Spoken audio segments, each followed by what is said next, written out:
પોરબંદર સમસ્ત ખારવા જ્ઞાતિ દ્વારા નવા વાણોટની વરણી કરવામાં આવી છે, જેમાં ખારવા સમાજની પરંપરા મુજબ ખારવા પંચાયત મંદિર ખાતે સમાજના નવા વાણોટની વરણી અને તિલક વિધિ કરવામાં આવી હતી, ત્યારે વિશાળ સંખ્યામાં સમાજના લોકો ઉપસ્થિત રહ્યા હતા।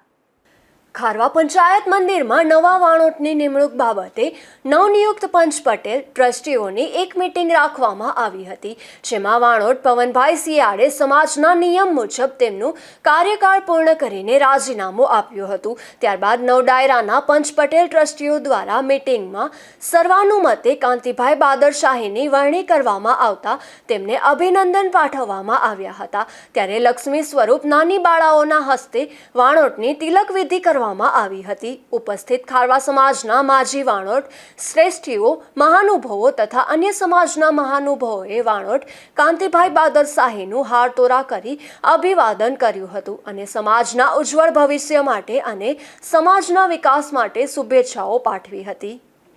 આજે નવા વાણોટની વરણી થઈ છે, તમે 5 વર્ષ જવાબદારી નિભાવી છે, શું કહેશો? તમારા 5 વર્ષ કેવા રહ્યા અને લોકોને શું કહેશો અને ખાસ કરીને સમાજને શું કહેશો? આજે મારું ટેન્યુર 5 વર્ષ જે હતું એ આજે અમારા તરફથી સરસ રીતે કાર્યરત રીતે મારા સંપૂર્ણ થયું છે અને આજે પરંપરા મુજબ આપણે નવા વાણોટની તિલક વિધિ થતી હોય છે, ત્યારે હું તો પહેલાં તો ખૂબ અભિનંદન આપીશ પંચ પટેલ ડાયરાઓમાંથી જે લોકોને સિલેક્ટ કરીને મોકલાવ્યા છે ને વાણોટની વરણી કરી અને એના સહમતિ આપી બધાએ અને એવા વાણોટનું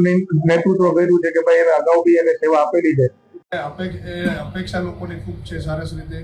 અને જે અત્યારે સમાજનો જે માહોલ છે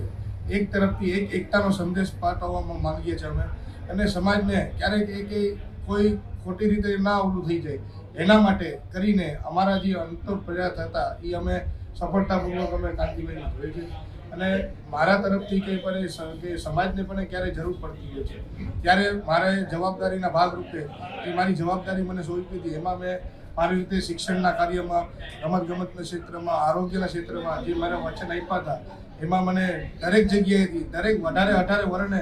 જે મને કામ કરવાની જે હિંમત બતાવી હતી અને એ જ રીતે આપણે આશીર્વાદ આપ્યા હતા, જેથી કરીને મારા જે 5 વર્ષનો જે ટેન્યુર છે એ સરસ રીતે મેં બતાવ્યા, જે કે રાજકીય ક્ષેત્રને પણ ખૂબ આભાર માનવો જોઈએ, જે કે એના મારા ટેન્યુરની અંદર જે રીતે એને કામગીરી મને કરવામાં સોંપવામાં આવી હતી અને નિષ્ઠાપૂર્વક આપણે જે નિભાવી છે અને સાચી રીતે એનું પરિણામ આપણે સામે જોયું છે, જે વિકાસના કામ આપ્યા છે, ખૂબ વિકાસના કામ આવ્યા છે। હવે તો મનપા આવી ગઈ છે, તો આગળ જતાં ખૂબ સારા કામો થશે, તો એવી એક અપેક્ષા રાખીશ બધાને કે સમાજને આ જે કંઈ ડાયરાઓની પ્રક્રિયા પતી ગઈ છે તો સાથે સાથે સમાજ દરેકને સદબુદ્ધિ આપે, અને સાથે આપણે જ્યારે પણ વાણોટને પણ જ્યારે જરૂર પડે કે અત્યારે સમાજને જરૂર પડે ત્યારે મારી તરફથી હું 24 કલાક હાજર છું અને સમાજમાં કામ કરતો રહીશ અને કામ કરવાના મદદરૂપને સમાજને કઈ રીતે આગળ દિશા આપવી એનું આપણે આગળ જતાં આપણે વાણોટની સાથે ચર્ચા કરીને આપણે વિચાર કરશું।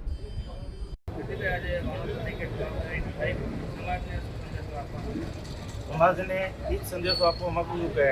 સમાજનો વિકાસ, નીચલા વર્ગનો જે વિકાસ કરવાનો છે એ મારું ધ્યેય રહેશે, એમની ઉત્થાન કરવાનું કામ હું પૂરા જોશથી અને લગનથી કરવાનો છું। માછીમારોના ઘણા પ્રશ્નો છે, માછીમારોના પ્રશ્ન સરકારમાં કેવી રજૂઆત કરશે?